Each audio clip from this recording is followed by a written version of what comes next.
राधे राधे महाराज जी। महाराज जी, मुझे क्रोध बहुत आता है और छोटी छोटी बात पर गुस्सा आ जाता है, जिसकी वजह से कभी कभी निजी जिंदगी और काम पर भी असर होता है महाराज नहीं जी। नहीं, इससे ठीक, निरंतर ये ठीक नहीं है। ये आपको भी जलाएगा और ज्यादा क्रोध आ जाने पर अपने पूज्य जनों का अपमान हो जाता है। ज्यादा क्रोध हो जाने पर हिंसा तक हम पहुंच सकते हैं। अगर क्रोध हमारा कंट्रोल में ना हो तो हिंसा भी कर देगा। क्रोध में ही तो हिंसा होती है। तो हमें लगता है इसको कंट्रोल करना चाहिए। जो हमारे अंदर क्रोध रूपी राक्षसी वृत्ति है, इसको कंट्रोल करना। क्रोध का एक और लक्षण है कि हम कुछ नहीं बोले तो वो मुझे जलाएगा। तो ऐसे क्रोध का त्याग करना ही उचित है। जब हम बुद्धि से क्रोध नहीं करने का नियम लेंगे तो हम में सामर्थ्य आ जाएगी। वो हम में सामर्थ्य है कि हम क्रोध नहीं करेंगे, पर है बहुत कठिन।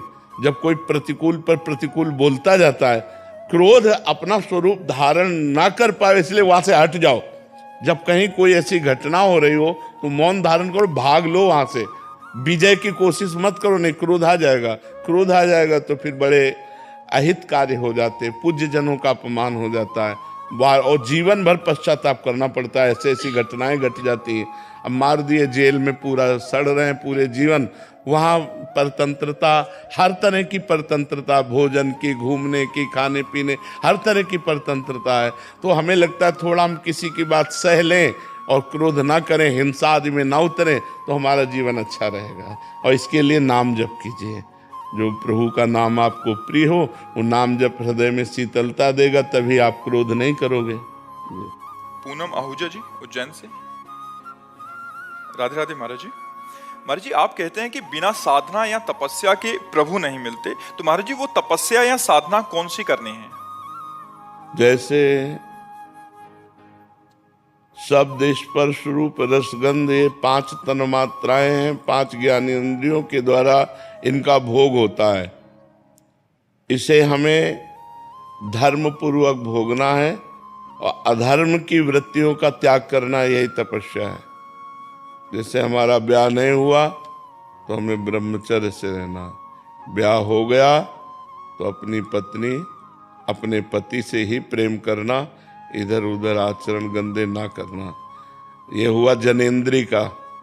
नेत्रेंद्री, किसी के दोष न देखें, मोबाइल से गंदी फिल्में न देखें, जबान से किसी की निंदा न करें, गंदी बात न करें, दुख देने वाली बात न करें, कानों से किसी की निंदा न सुने, कानों से कोई गंदी बात न सुने, भोजन कोई गंदा भोजन न करें।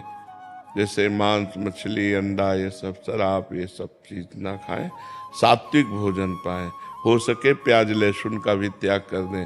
तो ये जो हमें त्याग करने में कष्ट प्रतीत होता है, ताप लगता है, उसी को सह जाना तपस्या है। और भगवान का नाम जप करना सबसे बड़ी तपस्या है।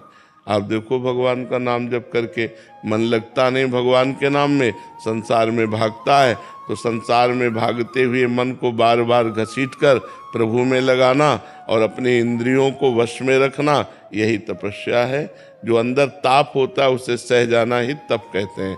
खूब नाम जप करो और अधर्म में जाने वाली इंद्रियों को रोको, उसमें जो कष्ट होता है उसे सहो, इसी से भगवान की प्राप्ति होती है।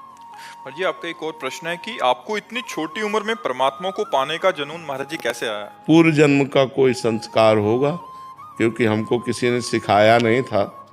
बस वो जब एकांत में आके बैठते तो बस अंदर एक जलन पैदा हो जाती कि माताजी मरेंगी, पिताजी मरेंगे, कोई हमारा है नहीं यार, तो फिर है कौन।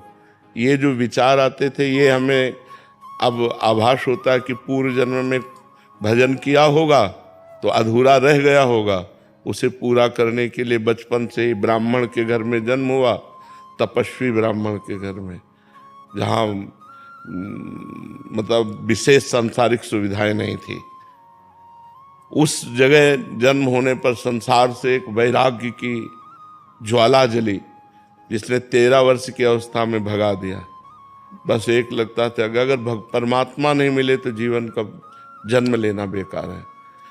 अब जैसे है, इस समय जैसे है, अब सब नॉर्मल हो गया। जैसे अपना युद्ध विजय हो जाए तो राजा अपने सिंहासन पर बैठकर शांत आनंद लेता है। ऐसे अब सब काम खत्म, शांत एकदम। अब जोई जोई प्यारो करे सोई मोहि भावे। जैसे प्यारे चलावे जैसे प्यारे रखे, जो प्यारे करे बस ऐसे रह गया है। तो वो पूर्व जन्म का भजन से प्रेरित भाव था, ना कि हमारा कोई सत्संग।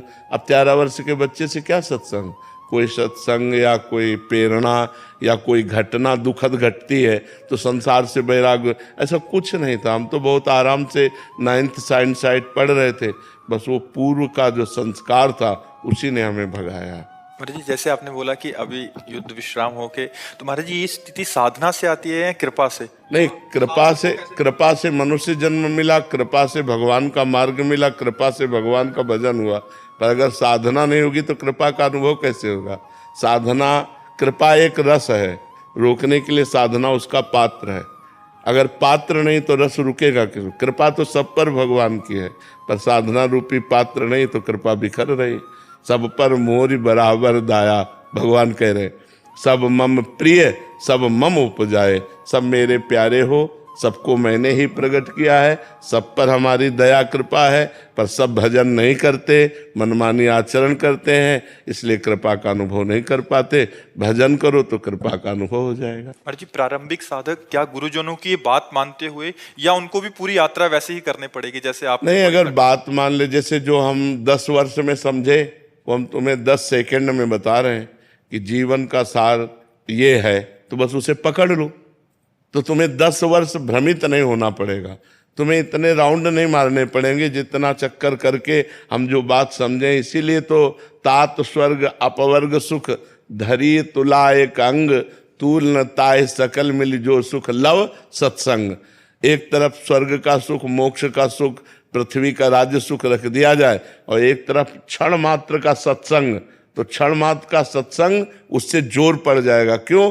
क्योंकि क्षण मात्र का सत्संग हजारों जन्म की तपस्या करके महापुरुषों ने जो लिखा, अनुभव किया, वो हमें एक क्षण में दे रहे हैं, वो हम बात मान लें, हमारा काम चल जाएगा। तो इतना दौड़ना नहीं पड़ेगा, वो बात केवल माननी है हमें। पर बात मानना ही कठिन होता है। संतों की बात को मान लो, बस उसी से कल्याण हो जाएगा।